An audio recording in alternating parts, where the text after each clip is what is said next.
and welcome to the first podcast radio. For today, we have a very special guest. We have Monica Cline, who is the founder and president of It Takes a Family. Welcome, Monica. Hi there. Thanks for having me on your show. Yes. It's a pleasure. Now, you're involved in an event that is called Protecting Familia, and can you tell us a little bit about this event and what is this about?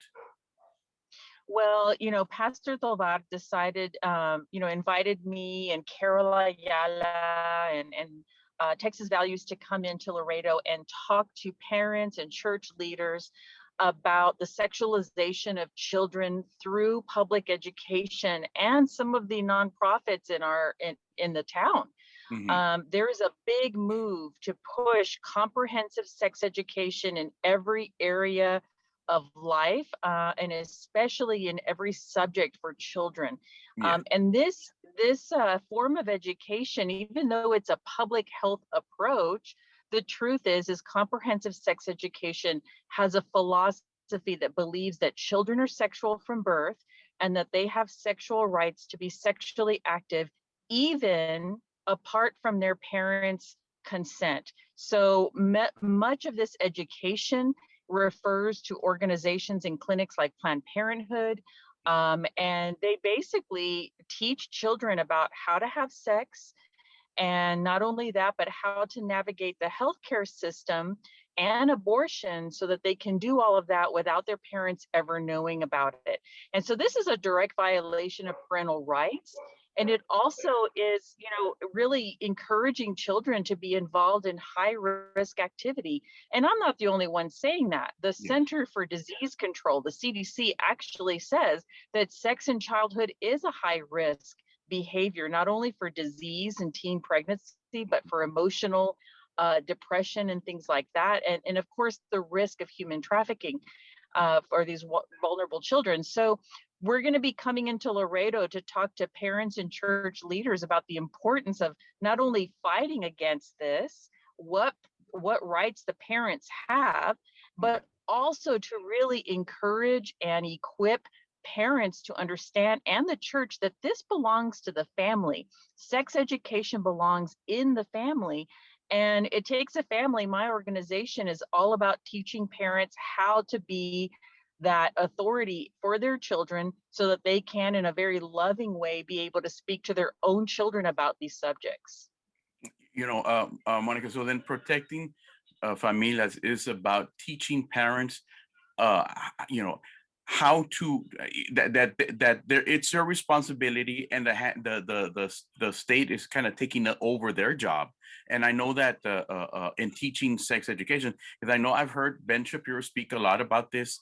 He says that the success rate for abstinence classes is not that much better than the success rate for preventing pregnancy for the other type of the sex ed, the one that encourages them to have sex ed with protection. That it makes no difference. It's better if it's taught and left in the hands of the parents. And I can, as an educator, a former educator, I was an educator for 31 years. I was a teacher. I was a public school librarian. I was an assistant principal. And I'm very saddened, Monica, to see that a lot of indoctrination has made its way from colleges and universities. It's filtered down now to public schools, and not only high school students and middle school, but also elementary school kids. And I've seen the indoctrination happen. And here in Laredo, I think we feel we're very sheltered, Monica. We feel we're very sheltered. We feel we're very isolated from big cities. You have to go to San Antonio and beyond in order to run into those things. That type of indoctrination only happens in big inner cities to the north. We seem to think that, but lately it's been knocking on our front door, and frankly, it's stepped into our doors already here in Laredo. What are the things that you see in and around the state of Texas that have threatened our children with this type of indoctrination? What have you seen? Oh, goodness. Well, I have quite a history. I've actually seen quite a bit, and I understand what you mean about Laredo and feeling a little more, isolated or maybe even protected because you're a smaller city. I'm originally from Brownsville, Texas, so I know the feeling. Now, as far as what is going around all around Texas, the truth is the reason I created It Takes a Family is because I am a former comprehensive sex educator. I was trained by the gay community and I was trained by Planned Parenthood. And I worked in that field for over 10 years. But I not only taught it, I even lived the philosophy behind comprehensive sex education. And I faced my own unplanned pregnancy. And the first thing that comprehensive sex education teaches is you have an abortion. You don't even question it. You just have an abortion. So I set up an appointment to abort my child. But by a miracle, someone humanized my child, and I decided that that was not the right thing to do. And I had my son. He's 21 years old. And after that happened, things started to change for me. And I started to realize, how this education is actually harming our community and our children. And then the teenagers started to tell me the same thing. And so there are studies that show that children who have gone through comprehensive sex education, they say that that kind of education makes them feel pressured to have sex. This kind of education teaches children how to use the condom and it's very graphic, and it has to be. If you're really going to teach someone how to use a condom, then you've got to talk about all kinds of things. Well, the children are saying when they are taught how to use a condom in the classroom, it makes them feel as though sex is expected of them. And I can tell you, there are many times when I sat down with teenagers and they would complain about sex, and they were asking me how they could do it better because they didn't like it. And I said, well, have you ever considered just not doing the things that you don't like to do? And those children said, no one has ever told us that we don't have to have sex. This is why I left that industry. I left because I saw how it was harming children. It was such a dangerous ideology, a dangerous philosophy to sexualize children. And you're right, it is starting as early as elementary school. What we're seeing now is that in the state of Texas, they are going to start teaching about sex education beginning in very young ages. And the way that they're getting around it is that they're saying that they're teaching abstinence. But the truth is that when you start teaching children about their identity and all of those things, the teachers are now starting to go above and beyond and teaching things that they have no right to be teaching. And so it starts very early. And the reason that it starts early is because the abortion industry, they use sex education as a marketing tool to groom the children for sexual activity so that they become future customers of Planned Parenthood.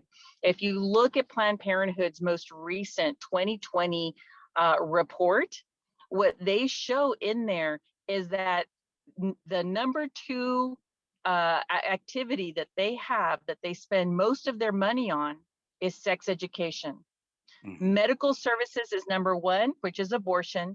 Number two is sex education. Why? Because they need the sex education to groom those children to then take part in the medical services. And so and they do all of this. And I'm telling you, what do I see is that when I worked in that industry, those people always told me, and this is a quote from Planned Parenthood, parents are a barrier to service. They know that when a parent is involved in the healthcare and in the life of their child, then Planned Parenthood won't see those kids. And so they're trying so hard to groom our children from a very young age, because they know that they're not going to change the mind of the mother and the father. But if they can eliminate the parent by changing the hearts and the minds of the children at a very young age, then they don't have to change the parent. All they have to do is change that child. Oh, And so you are this is, so right. You are and that's so right. exactly, yeah, this is why they're starting at such a young age. And at those very young ages, they start with things about don't bully. And when they talk about not bullying, what they're really doing is that they're teaching them to accept all sexual orientations, to accept that gender is fluid. You don't know if you're a boy or a girl, and you shouldn't make fun of people who don't know. It starts with identity. The truth is our identity begins the moment that we're born and we are around our family, la familia, right? Yes. We form our identity by who we are within our family structure. And so the school has no right to be talking to our children about identity, because that is something that happens within the family and within the church for people who have faith, Yeah. right? Yes. But even if you don't have faith, it is that identity is in the family. The school has nothing to do with teaching about identity, but the reason that they're doing it is because they want those children to change. They want to change the mind and the hearts of those children towards their beliefs and not the belief of the family. And they're slowly, when Planned Parenthood says that parents are a barrier to service, that means that they want to diminish family. They want to eliminate the family. This is why you're seeing that they want to extend school hours so that children are at school even longer now. This is why you're seeing that many schools want to have medical services within the school. They continue to do this and they tell the parents, we're doing you a favor. You don't have to leave work to take your child to the doctor. But all the while, they are now becoming the parent over your children. And so it's so important that we reclaim parenthood, we reclaim la familia, and that we, the parents, are the sole authority over our children. That we are the ones to lead their education and their moral upbringing, not the government, not the state, not the school, but the parent. And you're right, because the what I saw in schools as we offered to quote unquote help the community more, it always entailed taking them away from their parents at a younger age, keeping them at school longer during the day, and perhaps even longer during the year if possible. A lot of it Yes. had to do with we're feeding them breakfast, we're feeding them lunch. In some cases, some schools feed them like a late snack. They offer tutorials. They offer Saturday tutorials. I mean, there's just keeping them longer and longer. And I know that the majority of teachers who are there are taking advantage of doing the best for the child as far as education is concerned, teaching them longer and stuff. But I think that the goal from some of the higher ups and not necessarily, maybe not even in education, but perhaps in government, is to take them almost to take the role of parent. The state taking the role of parent is school, and are using that, and I think that that's wrong. And you're right that as far as that grooming process, it sounds a lot like what other what we're seeing, that our children are being groomed also for sex exploitation. If you look at what they're Yes. bombarded with in TV, in commercials, as far as if you see an ad, you'll see different orientations and a lot of couples. So the coupling is always very common. They're pushing that out there, and they're not letting kids be kids. Whether it's that show that was on Netflix, what was it? What was it? Cuties or something like that? I don't know the Oh, name. yes. Okay, that one Yes, cuties. where Yes. the girls used to wear those scantily little outfits and used to dance these very Yes. provocative moves, or whether it's teaching a child that fake science, that sex is malleable, and you can be whatever you want to be, or somewhere in between, and it doesn't really matter, that it's okay and that it's fine. All that is true. And as far as also taking the role of the parent, not only are some schools pushing that and we've heard this for years already, that some states are trying to push that children don't have to give consent to abortions. Well, I forgot which was the state. I'm not sure if it was Virginia, and I don't want to say because I'm not 100% sure, that they wanted to push this bill that said that if a child made a reference to a school official, that they have just changed their gender, that the school had to acknowledge that and not notify the parent. Yeah. So everything would be changed. The name would be changed. The pronoun would be changed at school, and the school would call that child the new name, whatever name it was, and they would never notify the parent, that the parent did not need to be notified, and that's terrible. Now and it comes in many. This kind of abuse comes in many ways. I've also seen it from some of my friends who work out of town, and some out of state, and they even show me pictures of some of the assignments that they have. I remember one of the assignments that had a fill in the blank quiz, Monica, and it was the president blank who called Senator Elizabeth Warren a racial name. And of course, the answer was supposed to be President Trump. Wow. And it made me Right. think, right? It made me think like, wow, when I was a kid and I was sitting at the kitchen table, when I was studying for a test, I would always, I was either trying to memorize the planets or the preamble. There I was as a little kid sitting at the kitchen table, trying to remember, we the people, in order to form a more perfect union, and so forth and so forth. And I was thinking, wow, imagine a kid nowadays sitting at that kitchen table trying to memorize President Trump is a racist. President Trump is a racist. I said, what value, what educational value does that have, other than to make some teacher? And I'm not saying, and I'm definitely not saying that all teachers are like that. I'm not saying that all schools are like that or all school boards are like that. But we are seeing that even in our own little Laredo, and that's what I think we want parents out there to become aware, to become involved. There was a while back that one of our local school districts was trying to name a school after one of the board members. Bless his soul, he might be a good guy. I don't follow his career or his accomplishments, but they were trying to change it to his name. And whose name were they going to cancel or erase? George Washington. It was George Washington Middle School, and they were going to change it after this gentleman's name. Well, I have nothing against that gentleman. Of course, I have nothing against him. But why are we erasing the name of one of our founding fathers, the first president of the United States, and the guy that we name our biggest celebration here in Laredo for? Why are we doing that? We're showing kids that it's okay to erase our founding father. For what reason? I don't know. I don't know for what reason, but so I think parents do need to get involved. How have online classes at home helped or hurt this this type of indoctrination? The online classes, I have found this very fascinating because on one hand, the children are not at school to be indoctrinated. Yes. So on one hand, I'm thinking that's really good. But on the other hand, they continue that indoctrination through the online courses. And we Mhm. heard around the nation that schools were as parents were watching the online education, they were realizing and witnessing the ideologies that were being taught to the children. Mhm. And the complaints started to come in. They started realizing that children were not actually learning anything academic.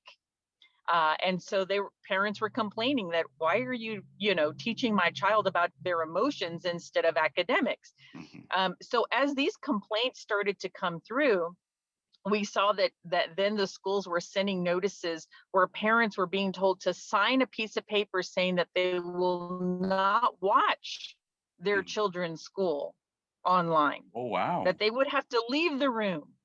As if parents, yes, there was places that were trying to do that. That Uh-huh. that this that this education was only for the student, and that only the student was allowed to watch, as if Mhm. the parents were really going to walk out. I mean, that's a red flag right there, telling the Yes. parents in their own home where they're supposed to be.